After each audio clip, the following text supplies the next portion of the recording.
You see it in the distance as you enter the sprawling complex of monuments and carefully manicured open space that comprises the 500,000 square foot expanse that is the Cotton Memorial to the victims of the Nazi genocide in Belarus, a black figure standing at the termination point of a pathway made of concrete slabs.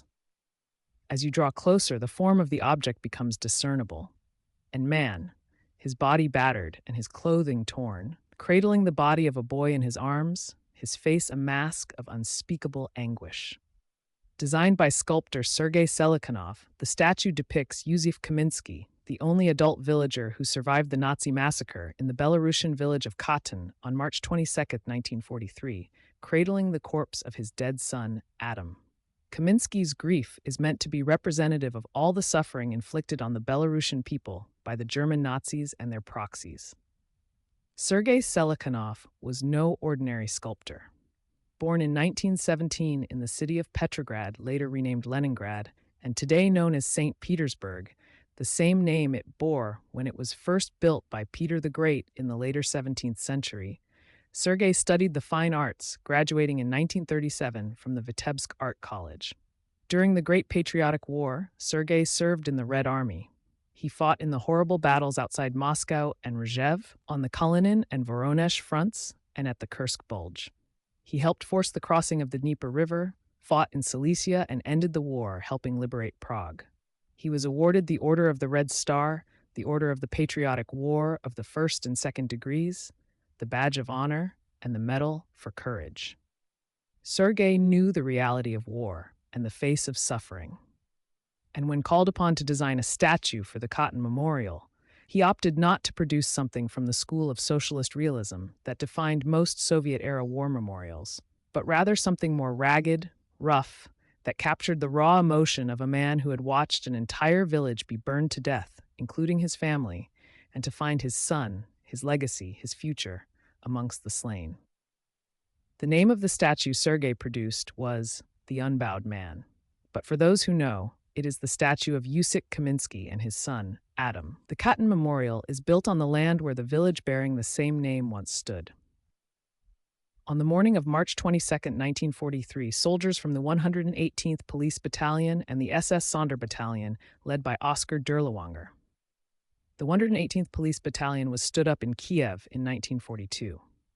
Commanded by German officers, including Erich Korner and Hans Welke, a famed German athlete who won a gold medal in the 1936 Olympics in Berlin. The rank and file of the 118th Battalion was drawn from Western Ukrainian nationalists, who were members of the faction of the Organization of Ukrainian Nationalists, OUN, led by Stepan Bandera. The Banderists were used by the Germans to carry out the most brutal repressions of the Russian and Belarusian people, actions that fit well with their ideology, founded as it was on the murderous advancement of Western Ukraine over all other regional peoples. Dirlewanger's SS Sonderbattalion was created specifically for the purpose of implementing the policies associated with Plan Ost, the systemic annihilation of the non-Germanic population of the Soviet territory, including Belarusia, that was occupied by Nazi forces. Dirlewanger recruited rapists, murdered, and psychopaths selected for their unquestioning willingness to engage in the systematic slaughter of targeted populations. Under Plan Ost, fully 75% of Belarusians were considered by the Germans as unfit for Germanization and targeted for liquidation. According to Adolf Heusinger, a senior German general in the operations department of the German Army High Command, responsible for conceiving and implementing military operations against the Soviet Union, the treatment of the civilian population and the methods of anti-partisan warfare in operational areas presented the highest political and military leaders with a welcome opportunity to carry out their plans, namely the systemic extermination of Slavism and Jewry. Despite his direct knowledge and active role in the implementation of Plan Ost, Heusinger escaped prosecution after the end of the Second World War, and in 1955 returned to military service as a general officer in the new German Bundeswehr, eventually serving as the Inspector General of the Bundeswehr and the chairman of the NATO Military Committee.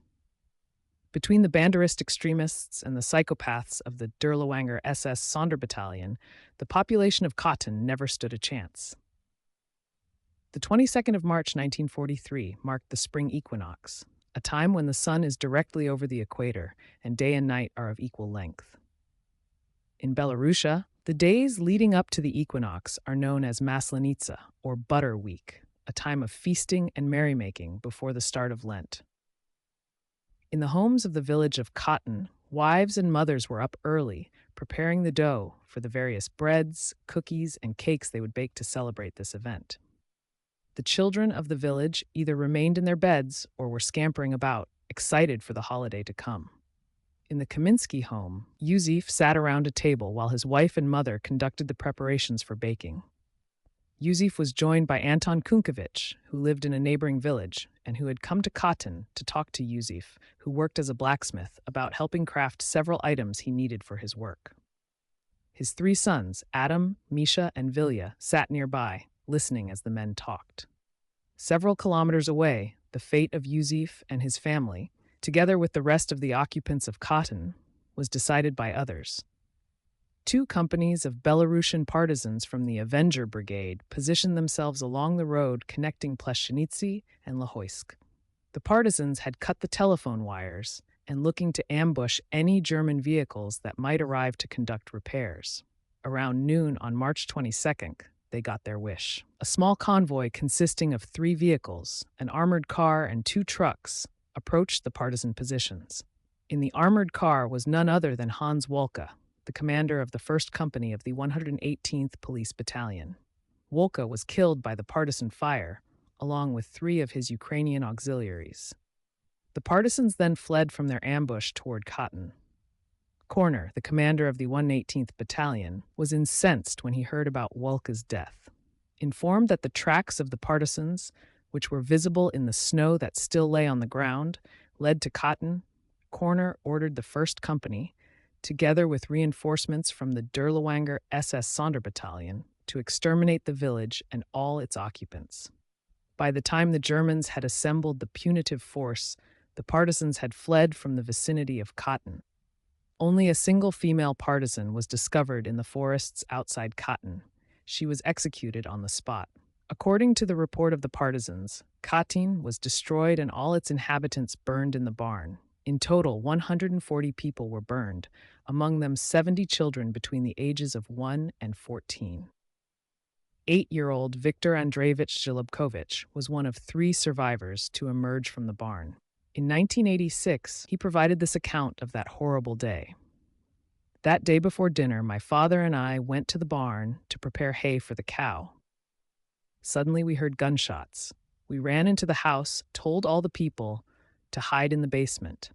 After some time, the members of the punitive squad broke through the door to the basement and ordered us all out on the street. As we got out, we saw that they were chasing people out of the other houses as well.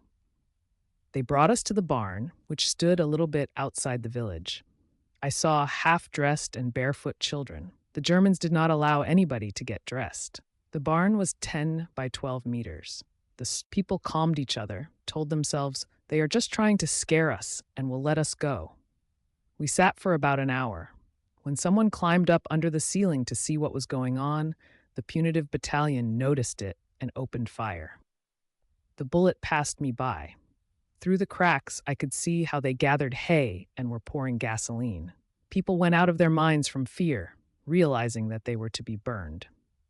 My mother and I stood right by the locked barn doors, and I could see between the planks of the barn wall how they piled up hay against the wall, which they then set on fire.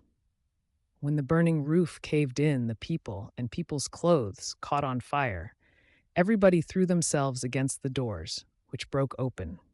The punitive squad stood around the barn and opened fire on the people, who were running in all directions. We made it 5 or 6 meters from the doors of the barn. Then my mom pushed me to the ground, and we both lay there. I wanted to get up, but she pressed my head down. "Don't move, son. Lie still." Something hit me hard in my arm. I was bleeding. I told my mom, but she didn't answer. She was already dead. How long I was lying there, I don't know. Everything around me was burning. Even my mother's clothes had begun to glow. Afterwards, I realized that the punitive squad had left and the shooting had ended, but still I waited a while before I got up. The barn had burned down. Burned corpses lay all around. Someone moaned, "Drink." I ran, brought water, but to no avail. In front of my eyes, the Khatan villagers died one after another. Terrible, painful deaths. Yusuf Kaminsky and his family, together with Anton Kunkovich, were likewise herded into the barn. When the barn roof collapsed, Yusuf and a number of other villagers were pressed into the door of the barn, which then burst open. Yusuf stumbled forward, his clothes on fire. The Germans and their Ukrainian proxies opened fire on Yusuf and the others. Yusuf was hit in the leg and fell to the ground, unconscious. The others were killed. Yusuf's wounds and his burned body and smoldering clothes led the Germans and Ukrainians to believe he was dead. Yusuf regained consciousness after the Nazis had left. He searched the still smoldering bodies of his fellow villagers that surrounded him, looking for his family. Finally, he came upon the body of his 15-year-old son, Adam. Badly burned and shot in the stomach, Adam was still alive when Yusuf found him. The father picked up his son and started to carry him to safety, but the boy died in his arms. Yusuf stumbled through the forest before reaching the neighboring village of Mokred. "I saw how the entire village was burned," he said to the shocked villagers. The next day, they and villagers from other surrounding villages made their way to Khatan. The village and its occupants were no more. Yusuf Kaminsky survived the war and lived to see the memorial to Khatan constructed, together with the statue of him carrying the body of his son. Kaminsky retired to a neighboring village some 7 kilometers away.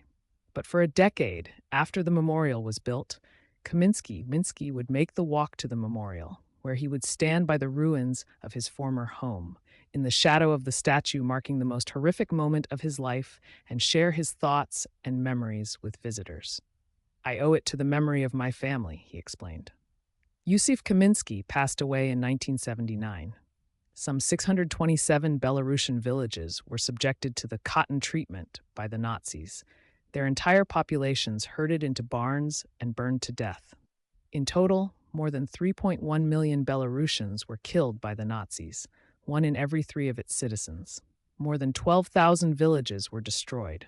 Many of the perpetrators of this crime, including members of the 118th Police Battalion, escaped justice by taking refuge in Canada, whose Ukrainian diaspora is marked by its pro-Bandera ideology. And today, many Ukrainian soldiers proudly wear patches depicting the cross-stick grenade emblem of the Derlawanger SS Sonderbattalion. If there was ever a justification for a memorial such as the one that exists in Khatan, it is this disgusting refusal by the West to condemn the criminal ideology of those who today openly resurrect the murderous legacy of Nazi Germany's genocide of the Belarusian people.